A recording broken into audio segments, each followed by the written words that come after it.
Well, discovering the self is the starting point for where I want to go with actually a whole series of exercises and experiences. Okay. And it comes actually on the heels of the other one, the whole brain hypnotherapy, science of holistics. And that comes from the concept that we all have skills, but there are a series of skills that go into being a complete person. And this came from Ned Herman, who worked for GE. He was in education. He wanted to find out where creativity came from. How do we get the most creative ideas? And he found that there were 4 sets of skills that we use. There's a holistic set that keeps looking at the future. There's the analytical set that takes A, B, C equals D. There's the organizational set, and there's a communication set.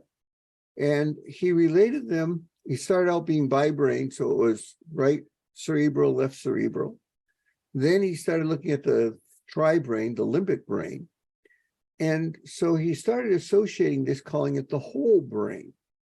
And what he found was that if he took people that were strong in all 4 of these sets of skills, they found a much better solution to any problem. So the idea here is how do we, and their skills, which means anybody can learn them. But what he found is some people avoid them. Like some people avoid being organized.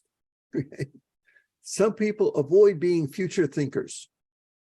But if you practice and you bring them into focus and you're focusing them on your life, they're helpful. Okay, you become more rounded. In fact, most good CEOs can function in all 4 quadrants quite readily. And that's where the whole brain comes in. Okay. And then the last one that I'm doing is the hypnotic techniques of Orman McGill.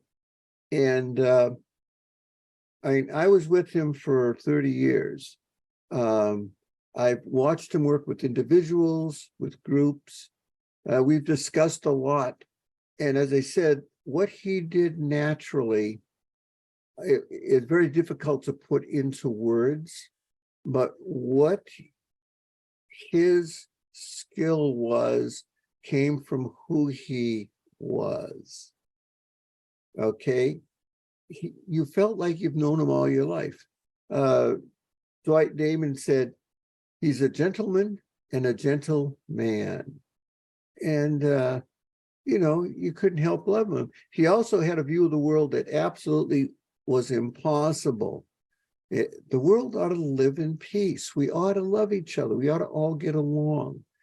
And he brought that to the table.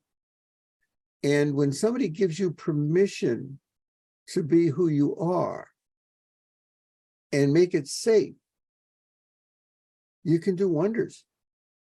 Wow. But and he was always thinking ahead. But he got involved in hypnosis when he saw Dewell Loza do a hypnosis show. And he used him with it's contact mind reading. They had something hidden, and Orman was to just think where it was, and he found it. And so Orman said, well, wait a minute, there's something more here. There's something more here. Now, of course, he created illusions, but now we can use the mind. Wow. All right, that's a whole new dimension. And that's how he got involved in it. It was rather fascinating. Well, first of all, it's a marvelous cross-section of some of the best hypnotists in the country and in the world. And I know when I go, I like to meet old friends and make new ones. And everybody has something to bring to the table. Everybody has something to add.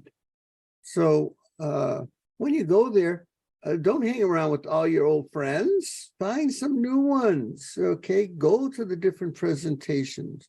Challenge them even. I mean, you know, what the heck? And,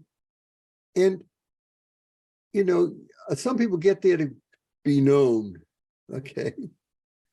I get there to have fun, to meet new people, maybe give some inspiration here and there.